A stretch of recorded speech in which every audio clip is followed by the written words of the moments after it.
Allora, mi ha giocato sta bulletta, fammi vedere che sto facendo.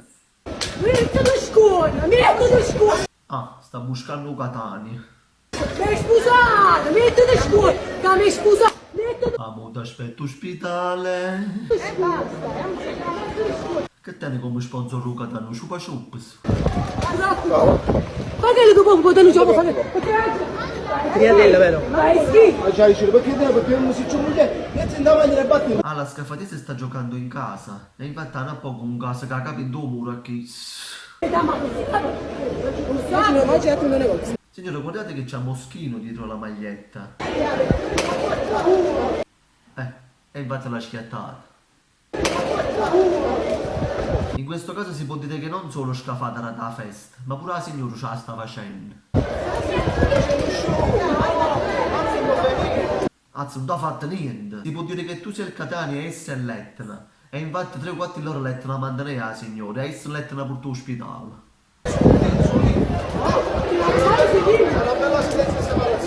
No, ma infatti ci vuole una richiesta di separazione. Soprattutto per i passanti, spartitela! Vai, vattene, fai tutta la figura, vai. No, sta parlando italiano, che siano un brutto segno. A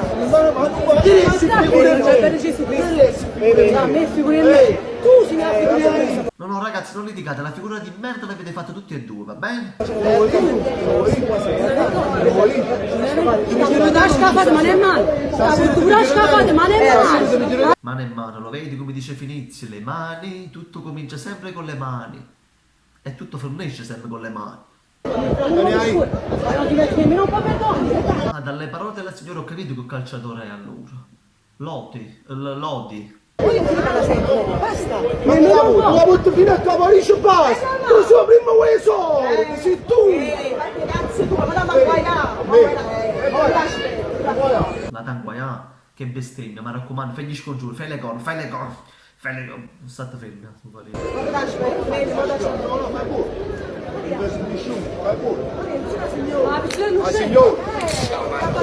Comunque la mia conclusione è che la signora sicuramente in questo caso avrà mangiato la foglia. Anzi, non si muove una foglia.